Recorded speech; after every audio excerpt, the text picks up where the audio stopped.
IPL 2025 season ముగిసిన వెంటనే team India England పర్యటనకు వెళ్లనుంది. ఈ పర్యటనలో భారత్ జట్టు ఏకంగా 5 టెస్టు మ్యాచ్ల్లో ఇంగ్లాండ్తో తలపడనుంది.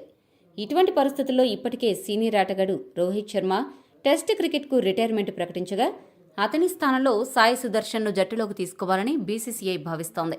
అయితే కోహ్లీ కూడా తాజాగా రిటైర్మెంట్ ప్రకటించడంతో ఆ స్థానాన్ని భర్తీ చేయడానికి ఏ ఆటగాళ్లు పోటీ పడుతున్నారు అనే ఆసక్తి అభిమానుల్లో నెలకొంది.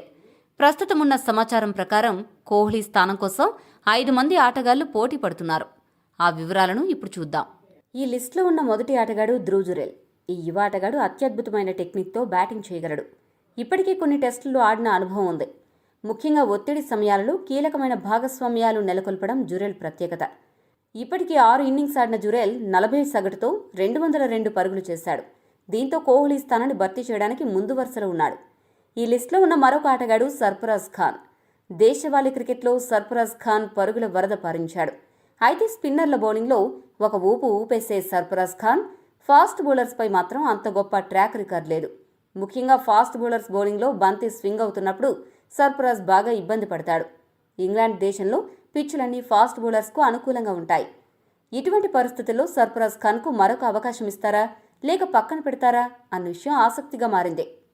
ఇక యువ తెలుగు ఆటగాడు నితీష్ కుమార్ రెడ్డి కూడా కోహ్లీ స్థానం కోసం పోటీ పడుతున్నాడు. ఆస్ట్రేలియా పర్యటనలో సెంచరీతో అందరి దృష్టిని నితీష్ ఆకర్షించాడు. క్లిష్ట సమయంలో సెంచరీ సాధించి అదరగొట్టాడు. కానీ ఆ సెంచరీ తర్వాత నుండి నితీష్ కుమార్ వరుసగా ఫ్లాప్ అవడంతో అతని గ్రాఫ్ కొద్దిగా మసకబారింది. ఇప్పటి వరకు 9 టెస్ట్ ఇన్నింగ్స్ ఆడిన నితీష్ 37 సగటుతో 298 పరుగులు చేశాడు. సర్ఫరాజ్ ఖాన్ కంటే నితీష్ కుమార్ మరింత టెక్నికల్గా బాగా ఆడగలడు. అదే సమయంలో బౌలింగ్ కూడా చేయగలడు. ఇక ఈ లిస్టులో ఉన్న మరొక ఆటగాడు పడిక్కల్. ఇప్పటి వరకు అంతర్జాతీయ టెస్ట్ క్రికెట్లో పడిక్కల్ 30 సగటుతో 90 పరుగులు చేశాడు. చాలా కాలం పాటు పూర్తి అవుట్ ఆఫ్ ఫామ్లో కనపడిన పడిక్కల్ ఈ సీజన్ ఐపీఎల్లో అద్భుతమైన ఫామ్లో కనిపిస్తున్నాడు.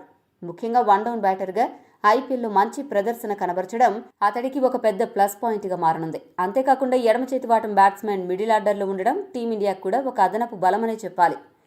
ఇక చివరిగా లిస్టులో ఉన్న ఆటగాడు శ్రేయస్ అయ్యర్. ఆ మధ్య కొన్ని అనుకోని కారణాల రీత్యా జట్టు నుండి తప్పించబడ్డ శ్రేయస్ అయ్యర్ ప్రస్తుతం అద్భుత ఫామ్ని కనబరుస్తూ దూసుకుపోతున్నాడు. పరిమిత ఓవర్ల క్రికెట్లో చాలా కీలకంగా ఆడుతూ జట్ల గెలుపులో కీలక పాత్ర పోషిస్తున్నాడు.